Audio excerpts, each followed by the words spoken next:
अनीश एक सरकारी मुलाजिम था। बड़ी ही जद्दोजहद करने के बाद रेलवे डिपार्टमेंट में उसकी नौकरी लगी थी। लेकिन अनीश को अपनी नौकरी लगने की जितनी खुशी थी, उसका उतना ही खौफ भी उसकी आंखों में था, क्योंकि उसकी नौकरी किसी सामान्य रेलवे स्टेशन पर नहीं, बल्कि भारत के सबसे खतरनाक रेलवे स्टेशन पर लगी थी, जो सालों से अपने भूतिया किस्सों के लिए मशहूर था, जिसका नाम था बेगुनकोडार। बेगुनकोडार का ये रेलवे स्टेशन इतना ज्यादा खतरनाक था कि बीते कई सालों में यहां जिसकी भी नौकरी लगी, वो कुछ दिनों में उसकी मौत का कारण बनकर रह गई। अनीश ने बचपन से ही उस रेलवे स्टेशन के भूतिया किस्से अपनी दादी नानी से सुने थे, लेकिन जब आज उसकी नौकरी उसी रेलवे स्टेशन पर लग गई थी, तो वो चाहकर भी वहां से अपनी नौकरी को छोड़ नहीं सकता था, क्योंकि उसके घर के हालात ही कुछ ऐसे थे कि एक तरफ कुआं तो दूसरी तरफ खाई थी। अनीश, आज से तुम्हारा ड्यूटी का शेड्यूल थोड़ा चेंज हो गया है। तुम्हारी शिफ्ट अब रात की हो गई है, तो रात को तुम्हें अकेले पूरे प्लेटफॉर्म का ध्यान रखना है। क्या रात को? लेकिन सर, मेरी ज्वाइनिंग टाइम पर तो मेरी डे शिफ्ट की ड्यूटी थी, तो अचानक ये चेंज क्यों हो गई? मैं रात के समय इस रेलवे स्टेशन पर अकेले नहीं रह सकता। आप तो जानते हो ना इस रेलवे स्टेशन के बारे में, ये कितना खतरनाक है। देखो अनीश, ये तुम्हारी जॉब है, तुम्हें कभी भी डे शिफ्ट और कभी भी नाइट शिफ्ट करनी पड़ सकती है। और रही बात इस रेलवे स्टेशन की, तो अब पूरी लाइफ तुम्हें यही जॉब करनी है, तो इसकी आदत तो डालनी ही पड़ेगी। बस अपनी सेफ्टी के लिए तुम इतना कर सकते हो कि रात से लेकर सूरज उगने तक अपने कैबिन से बाहर मत निकलना। लेकिन सर, देखो अनीश, तुम चाहे कितनी भी लेकिन वेकिन करो, लेकिन मैं इसमें तुम्हारी कोई हेल्प नहीं कर सकता। यह हाई अथॉरिटी का डिसीजन है। वैसे भी रात के समय इस प्लेटफॉर्म पर कोई उतरना तो छोड़ो, ट्रेन की खिड़की खोलने की भी हिम्मत नहीं करता, तो डोंट वरी, तुम्हें अपने केबिन से बाहर निकलने की जरूरत ही नहीं पड़ेगी। उस समय अरुण सर तो मुझे ये बात कहकर चले गए, लेकिन बचपन से मैंने उस रेलवे स्टेशन के बारे में जो किस्से सुने थे, उन्हें याद करके वहां रात को अकेले रुककर ड्यूटी करने की मेरी हिम्मत ही नहीं हो रही थी। पर मैं मरता क्या ना करता। वो कहते हैं ना कि मजबूरी इंसान से कुछ भी करवाती है। बस मेरी पैसों की मजबूरी ने मुझे ना चाहते हुए भी ऐसी जगह नौकरी करने को मजबूर कर दिया। शाम के 7 बज चुके थे।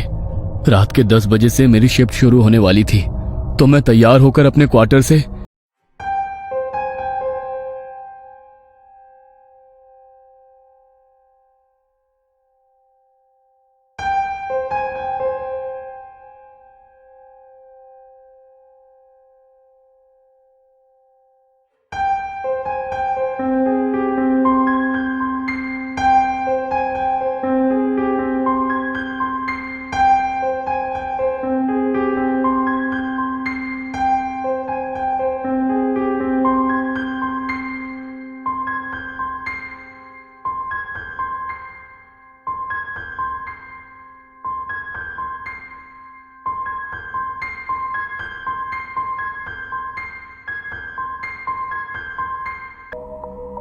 लेकिन मैंने खुद का ध्यान भटकाने के लिए अपने फोन में गाने चलाकर फोन को सामने वाली टेबल पर रख दिया।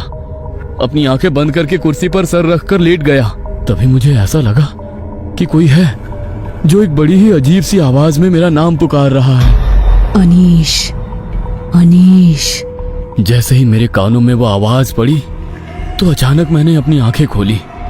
नजर घुमाकर पूरे केबिन में इधर उधर देखा तो कोई भी नहीं था, ना ही पूरे केबिन में किसी तरह की कोई हलचल हो रही थी।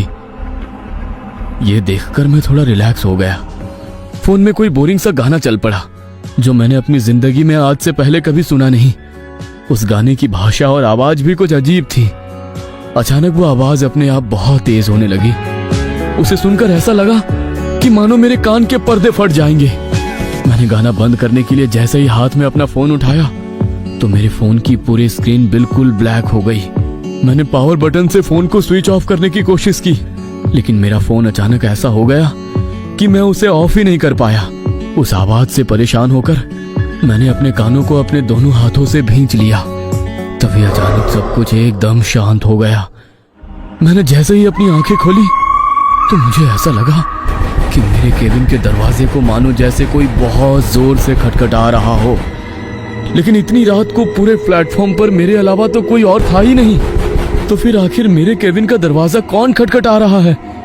ये सोचकर मेरे पसीने छूट गए, लेकिन फिर भी मैंने हिम्मत करते हुए पूछा, कौन है? कौन है बाहर? मेरी मदद करो साहब, दरवाजा खोलो, वरना वो लोग मुझे मार डालेंगे। बचा लो मुझे। अरे, ये तो किसी लड़की की आवाज है, लेकिन इतनी रात को कोई लड़की यहाँ पर क्या कर रही है? नहीं, ये सब छलावा है, मैं दरवाजा नहीं खोलूंगा। ये सोचकर मैंने दरवाजा नहीं खोला और चुपचाप अपनी कुर्सी पर ही बैठा रहा। तभी वो लड़की मेरे केबिन का दरवाजा और जोर जोर से खटखटाते हुए मदद की गुहार लगाने लगी। प्लीज मुझे बचा लो, वो मार डालेंगे मुझे, खोल दो दरवाजा। उसकी इतनी तेज रोने की आवाज सुनकर मुझे ऐसा लगा कि सचमुच कोई लड़की मुसीबत में है, इसलिए उसकी मदद करने के लिए मैंने अपने केबिन का दरवाजा खोल दिया। दरवाजा खोलते ही सामने देखा तो मेरे सामने दूध के जैसी सफेद इतनी खूबसूरत लड़की, मानो कोई अप्सरा उतरकर मेरे सामने आ गई हो। उसे देखते ही मैं उसकी खूबसूरती का कायल हो गया। मेरे दिल दिमाग पर जैसे उसकी खूबसूरती का सम्मोहन छा गया। वो मुझसे रोते हुए क्या कह रही थी, मैं ये समझने की सुध भी खो बैठा। तभी उसने अचानक अपने हाथों से मुझे पीछे करते हुए मेरे केबिन के अंदर आकर दरवाजे को बंद कर लिया। प्लीज आज रात मुझे यहाँ छुपा लो, सुबह होते ही मैं यहाँ से चली जाऊंगी। ठीक है, लेकिन आखिर तुम इतनी डरी हुई क्यों हो? क्या हुआ है?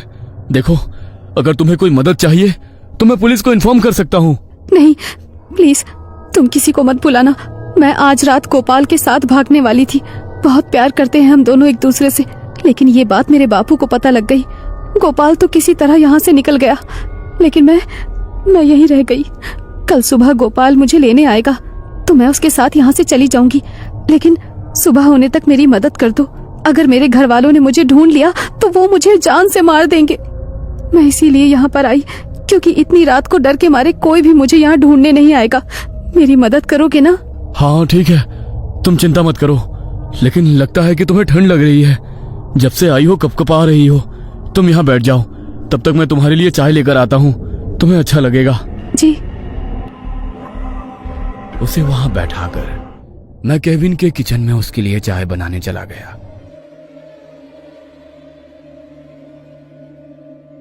चाय बनकर तैयार हो गई थी। मैं बस चाय लेकर उसके पास जा ही रहा था कि तभी मुझे उसकी चीखने की बहुत तेज आवाज सुनाई दी। उसकी चीख सुनकर मेरे हाथ में पकड़ा चाय का कप मेरे हाथ से छूटकर नीचे गिर गया। मुझे लगा कि उस लड़की के घर वालों ने कहीं उसे पकड़ तो नहीं लिया। यह सोचकर मैं बड़ी ही हड़बड़ी में किचन से बाहर आया तो मैंने देखा कि मेरे केबिन का दरवाजा खुला हुआ है और वो लड़की भी वहां पर नहीं है। केबिन के फर्श पर खून की कुछ छींटें पड़ी है। मुझे उस लड़की की चिंता हुई। मैं जल्दी से अपने केबिन से बाहर निकला तो केबिन की दाहिनी ओर से मुझे फिर से उसकी चीख सुनाई दी। मैं भागकर उसकी ओर गया।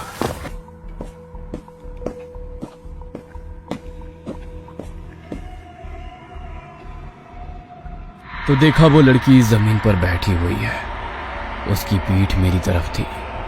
वो रोते हुए अपने हाथ से कुल्हाड़ी लिए बेरहमी से किसी पर वार कर रही थी। यह नजारा देखकर मुझे अपनी आंखों पर यकीन नहीं हो रहा था कि जो लड़की अभी कुछ मिनट पहले मेरे पास आकर मदद की गुहार करती हुई रो रही थी, अभी वो लड़की अपने हाथों से कुल्हाड़ी लिए बेरहमी से किसी पर ऐसे वार कर रही है। यह देखकर मुझसे रहा नहीं गया। मैंने उसे आवाज लगाई, ये क्या कर रही हो तुम? किसी को मार डाला क्या तुमने? मेरे इतना कहते ही उसने कुल्हाड़ी से वार करना बंद कर दिया और उसने अपनी गर्दन मोड़कर जैसे ही मुझे देखा तो डर के मारे मानो मेरी आत्मा मेरे शरीर से निकल गई हो। उसका पूरा चेहरा खून से लथपथ था। आंखों की जगह बस काली पुतलियां थी। चेहरा बुरी तरह से कटा फटा हुआ था। उसने मेरी ओर देखकर बड़े ही भयानक तरीके से मुस्कुराया तो उसके लंबे काले दांत देखकर मुझे ऐसा लगा कि घिन के मारे मुझे उल्टी हो जाएगी। वो अपने सामने पड़ी लाश के मांस को अपने हाथों से पकड़कर खा रही थी। उसे देखकर मैं इतना डर गया कि डर के मारे मेरे पैर वहीं जम गए। तभी उसने फिर से मेरी ओर बड़ी ही भयानक हंसी के साथ हंसते हुए देखा और अचानक वहां से भाग गई। मुझे लगा कि अब वो वहां से चली गई है, इसलिए मैं थोड़ी आगे जाकर उस लाश को देखने गया ताकि पुलिस को इसकी खबर दे पाऊं। लेकिन जब मैं उस लाश के पास पहुंचा तो उसे देख मानो मेरा कलेजा मेरे हाथ में आ गया। वो नजारा देखकर मैं इतना डर गया कि डर के मारे मैं वहीं पर बेहोश होकर गिर पड़ा। सुबह जब मेरी आंख खुली तो मैं अपने केबिन के चेयर पर था। प्लेटफॉर्म से बहुत शोर सुनाई दे रहा था। मैंने बाहर निकलकर देखा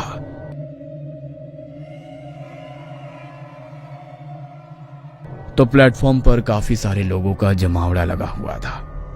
प्लेटफॉर्म पर किसी की लाश पड़ी थी, इसलिए मैं भी लोगों के बीच से जाकर उसे देखने गया तो डर के मारे मेरी आत्मा सिहर उठी, क्योंकि लोगों के बीच पड़ी वो लाश किसी और की नहीं बल्कि मेरी ही लाश थी। इस रेलवे स्टेशन पर पोस्टिंग वाले हर ऑफिसर की तरह ही आज मेरी भी मौत हो चुकी थी। अगर आपको कभी इस रेलवे स्टेशन पर एक रात बिताने का मौका मिले तो क्या आप यहां आना चाहेंगे? शायद मेरी ही तरह वो लड़की आपके पास भी मदद की गुहार लेकर आ जाए। ये कहानी आपको अच्छी लगी हो तो हमें सब्सक्राइब करें, हमारा इंस्टाग्राम और फेसबुक पेज जरूर फॉलो करें।